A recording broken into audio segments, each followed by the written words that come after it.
Fantasy football fans, we are live coming at you on a Tuesday afternoon for your little buzz snack before dinner to give you a little information. We're going to give you some updates tonight, just a quick hit. Updates, waiver wire pickups, and we're out of here. How you doing, guys? Doing good. It's the quick buzz. We always like That's a quick right. buzz. But it's kind of like a shot today. We're going to get right into it, guys. We'll start with some of the updates that are important and what's going on in the NFL. Steelers wide receiver Deontay Johnson has cleared concussion protocol. He is expected to suit up this weekend against the Eagles. O.J. Howard's MRI confirmed he does have a torn Achilles. He is out for the season. More Bucks news. Chris Godwin, who has the hamstring problem, he did not practice today. He's likely going to be a game-time decision because their game is Thursday night against the Bears. Mike Evans, the other receiver, didn't practice today due to his ankle injury. So he's trending towards questionable or could be a game-time decision as well because he doesn't have enough time to really practice to be suited up against the Bears. Staying in Tampa, Leonard Fournette ankle problem will also likely be a game-time decision against the Bears. So what that comes down to is if you have obviously any of these players, you got to keep an eye out. But given that it's a Thursday night game, Chicago might be a good play on defense. New York Jets quarterback Sam Darnold may be held out on Sunday versus the Cardinals with a shoulder injury. Keep an eye on that. I thought you were going to say because he sucks. Well, the only reason I mention that is because I think the Cardinals are playing against him, and they are a possible free agent pickup this week. So it does make a difference if it's Joe Flacco out there versus Sam Darnold, possibly. Cleveland Browns, they've placed star running back Nick Chubb on short-term IR. Keep that in mind, short-term IR with that MCL sprain. We're looking at roughly 6 weeks. Look for Hunt and Dearness Johnson to pick up the slack in that backfield. Ian Rappaport of the NFL Network reports that the Titans had 0 positive tests for the second day today. That means that there is potential for the team to open their facility tomorrow, and most likely they will be playing the Bills in Week 5. Julio Jones, he was off to a solid start, and then he left at halftime because of that hamstring injury. Keep monitoring his status for that Week 5 matchup against the Panthers.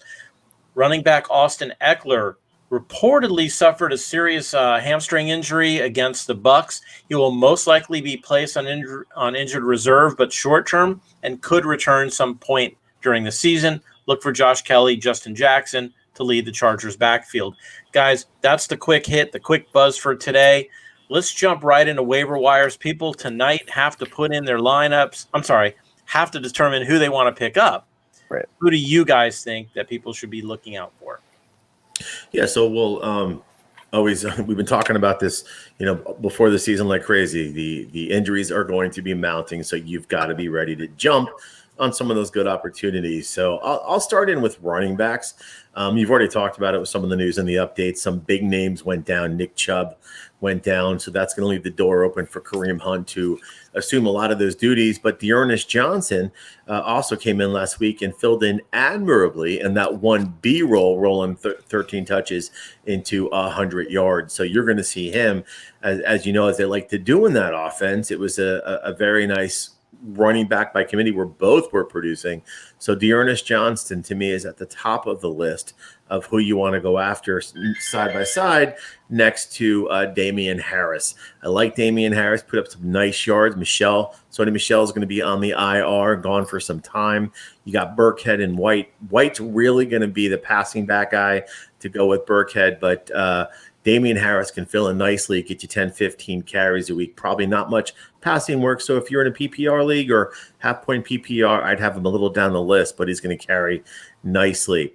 With Austin Eckler going down, you got Josh Kelly that's going to come in. And what they're really starting to say, Justin Jackson looks like the better between the tackles back versus Josh Kelly. Kelly's not averaging a lot of yards per carry. It's in like 3.3 range. What you might see here is Justin Jackson, who did a very nice job filling in when Gordon held out last year with Eckler before he got hurt.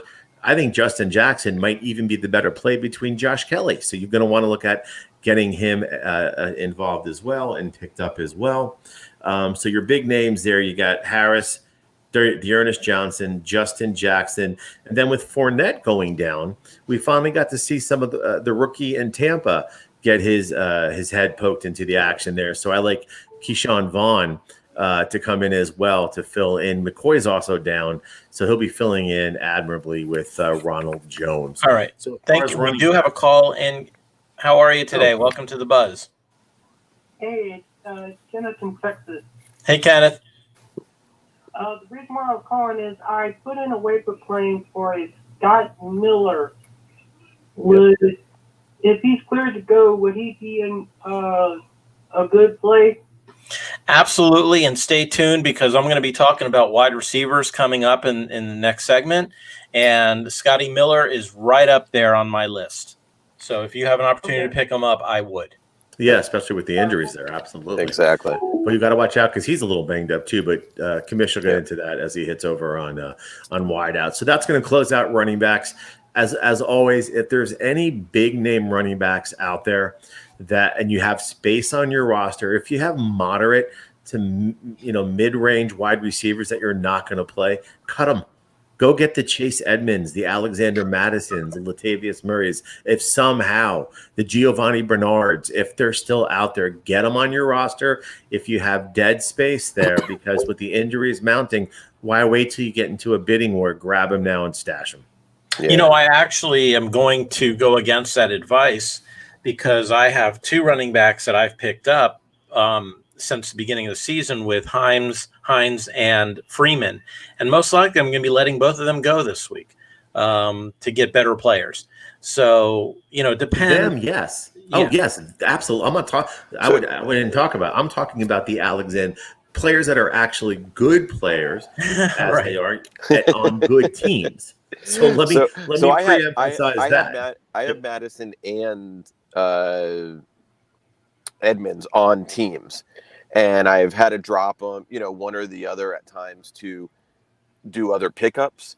But Edmonds right now looks like he, you didn't mention him. Well, and also, the guys behind. Thank you. Kenyon Drake looks like he might be injured, and they're not maybe talking about it. Terrible, but he doesn't look good. They say he might have some injuries. He had to come out for a little bit of time in the last game. So keep an eye on Edmonds to get more work. Right. And this strategy, again, is if you have the space on your roster, if you're carrying guys like Hunter Renfrow and Adam Humphreys, Midland receivers or guys that you're not really doing much with, you're not going to use, go out and get good backups on good running teams because there's going to be more injuries. Don't get into a bidding war. Right. All right. So, Brad, what do you have by way of quarterback? So I have a few quarterbacks here as waivers this week. The number one waiver for this week, Teddy Bridgewater. And I say that, I give you two words, Atlanta Falcons. Okay. He goes against Atlanta this week. Teddy Bridgewater is only about 20% owned in leagues across boards. Last week, he seems to be having a nice surge here without CMC. He's not relying on him. They're not relying on that run. He's throwing the ball more downfield. He's getting more comfortable. He had combined, he had over 300 yards last week with 2 passing touchdowns and a rushing touchdown. So that's a really nice week for any quarterback. He gets the Falcons, who, they may get into a shooting match. Bad on yeah, they're hurting bad. And just look for him to have a really nice week. He's been dumping it off more to Davis. So definitely go. If you need to stream someone, like Rodgers is going to be on bye this week, amongst other players. That might be someone to look at. So we're going to stop you for a second because we have a question, and it's an interesting question that we need a little more delineation on. And the question is, should I trade Hill and Robinson for Kittle? The question is, are we talking about James Robinson or are we talking about Allen Robinson? Because they're two very different answers based on that. So if it's James Robinson, would you change? I'm assuming you mean Brian Hill. Also, that could be Tyreek Hill. So I would assume that's Tyreek Hill. If that's Tyreek Hill, let us know also. Okay, James Robinson, PPR. And also let us know what other receivers you have, because it all makes a difference in who your current tight end is. Right. Because again, That's a lot to give up. If you're relying on Hill because you don't have anybody else, then no, it's not worth it. Robinson has been solid. He's been getting yards. He's been getting points every week. Same thing with Tyreek Hill. So unless you have people to fill those spots for Kittle, I wouldn't do it. And there may be players that could be solid for tight ends to stream rather than making that trade, because Hill, you have a great receiver and Robinson. All right. So he has Keenan Allen and Devontae Adams, and his tight end is Schultz and Higbee. So I think that the amount of points that you're going to be losing by dropping Hill and Robinson will not will not make up right for the difference between Kittle and Schultz, who's having a surprising year. And who knows what Higbee's going to do? I mean, I don't know if 4 weeks is enough of a sample right now, but given that you have Schultz, even though he's not a household name, he's definitely he's doing well. He's going to continue to do well.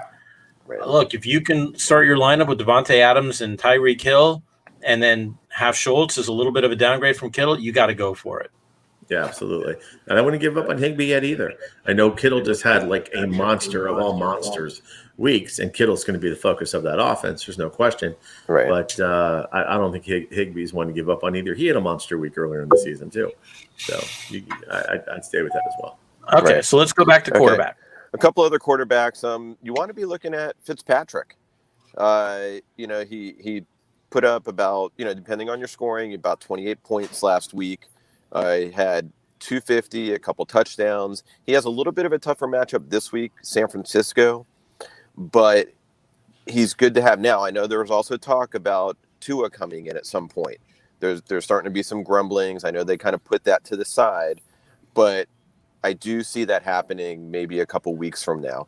But if you need a quarterback to stream for a week, Fitzpatrick, he just seems to be always putting up points each week. One more, Herbert in with the Chargers. Yeah. He's about 15 to 20% owned.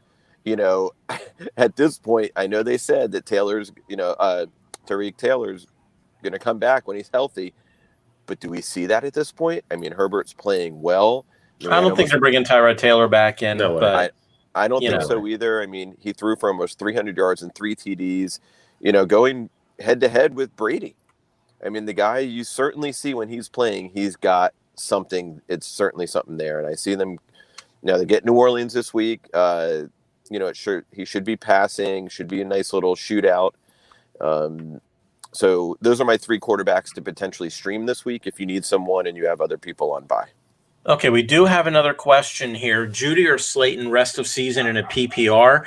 I have to tell you, these guys are probably pretty close to being the same. The only difference is the fact that Drew Lock is probably going to be coming back either next week, this coming week, or the week after for sure, which gives Judy a little more motivation to, or at least it'll give him a better opportunity to play well. Slayton, right. Who knows what's going on with that Giants offense? It's a mess.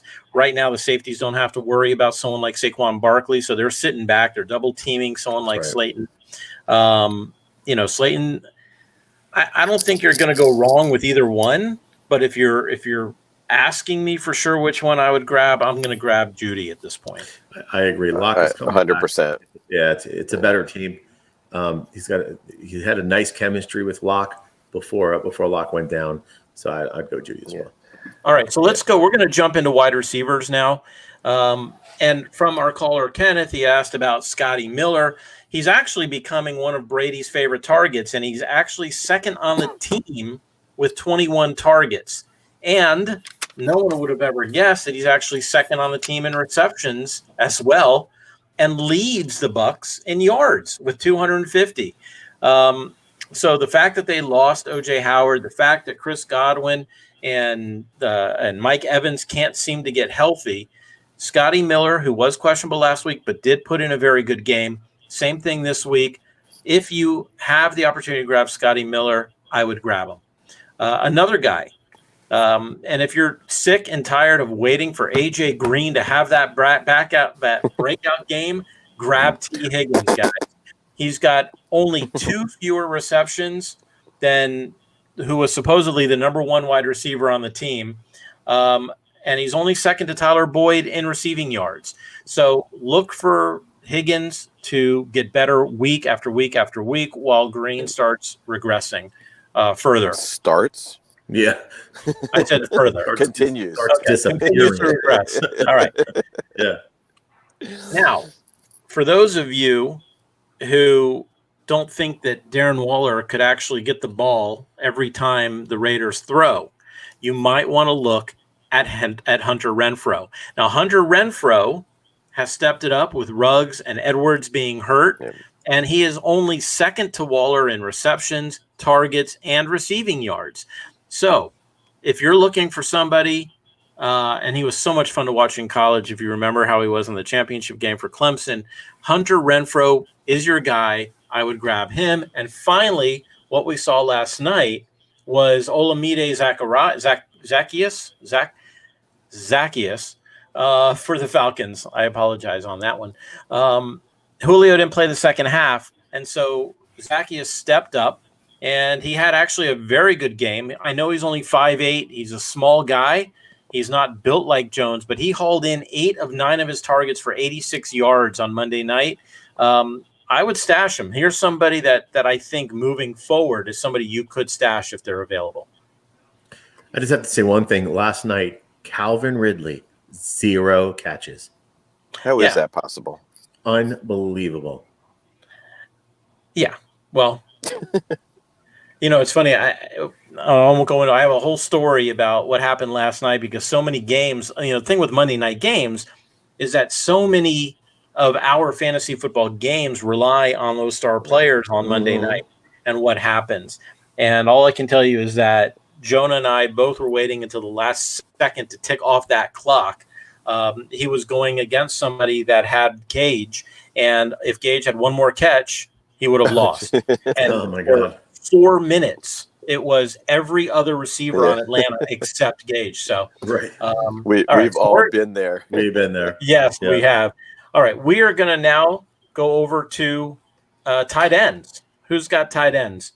I got tight. I get it. Brad definitely has a tight end. Okay. Okay. Good of you to know. So we brought it up. We brought it up before. Cameron Brate. Okay. OJ Howard done for the year. All the other injuries. Gronkowski is just old. Look for Cameron Brate to step up in that Tampa offense and do well. There's this guy out there, Tanyan. I know you talked about him last week. His first name is Robert, in case you need to look him up. Okay. 6 for 98 and 3 touchdowns. Okay. Hat trick. Yep. He is trending upward. He's trending upward. A couple things. First of all, undrafted free agent out of Indiana State, I believe. Indiana or Indiana State. You know who he trains with in the offseason?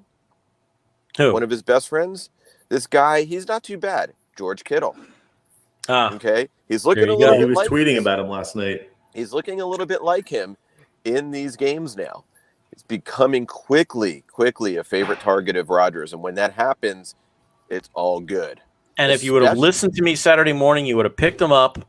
You wouldn't have to worry about the waiver wire. I can tell you that somebody in our league picked him up on Saturday. They traded him today for David Johnson. So I'm telling you. That in our league? Yes, Bruno traded David Johnson to Jeff for Robert Tunyon. Wow. So it is quick buzz. Yeah, really. Yep.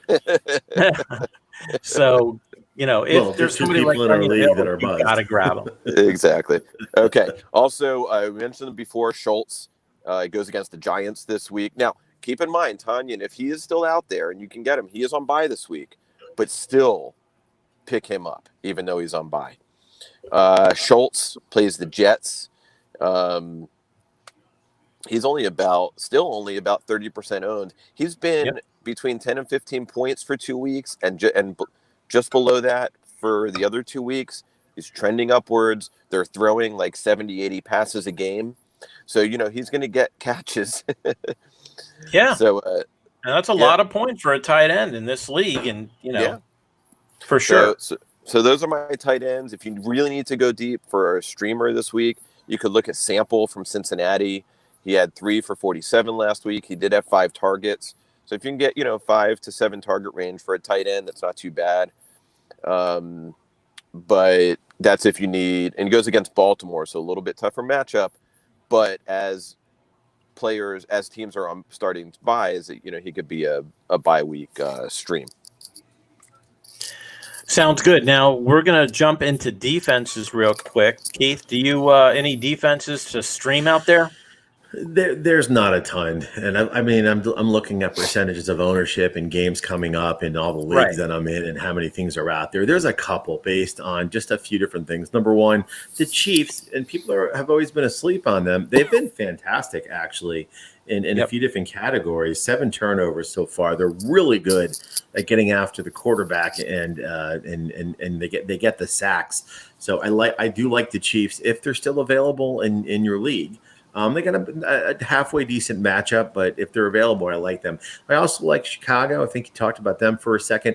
Now, they're going against a Tampa Bay team where Tom Brady just threw for 5 touchdowns. But again, it's a short weekend. It's one of the things that we always know on Thursday night games. They can generally be a little less scoring, not as much game planning. Sometimes you come out a little flat. But with the possibility of a banged-up Mike Evans, Chris Godwin, and without O.J. Howard, as well as Leonard Fournette, the Bears do a really nice job also of getting after the quarterback. And you might see. And by the way, what is Brady doing a lot of lately? A lot of pick sixes. I've never been so happy. I love seeing pick sixes on Brady. Told me, I think it's 5 in the last 6 games. Unbelievable. Going into last season, and the first one to start it off was a Dolphin player. Yes, that's right. I can't remember. Eric Rowe, I think, started off the streak. And but I will give you a warning. I'll give everybody a warning with this. I had the Chargers defense. They're okay. They're not great. I started them against Tampa Bay this past weekend, and I got 0 points. Right. So just be careful. Even with Chargers who have a good pass rush, they weren't able to really score any points. Or they did. They did have a pick six, but then they gave up, I think, over 37 points. So they ended up with some minuses. Understandable. So I ended up with 0. So I'm just saying, be careful. But you might not have Mike Evans, and you won't have those. We might not have had Mike Evans last week. He was also on the bubble. We weren't sure what was going to happen with Mike Evans. Right, but he played. Yes, absolutely. So good possible streaming defense. And here's a surprise one. I like their matchup. The Browns, 10 turnovers this year. They're taking the ball away quite a bit. Myles Garrett's doing a great job of getting after the quarterback. There's not a ton out there on the waiver wire for defenses. It's been an offensive explosion this year out there. There's not a ton of great defenses once you get past the Pittsburghs, the Baltimores, what have you. So, but I do also like the Browns. They're doing a good job getting after the quarterback and taking balls away. Basically, if you could stream anybody playing like the Giants or the Jets, right? Then and you need a defense, pick them up. And until Drew Lock comes back, though, I like what I saw from Brett Rippon. Did a nice job. He had a nice game. They played fine. He did, but he also threw 3 picks. So you might also look at streaming against the Broncos as well. That's all I got for you on defenses.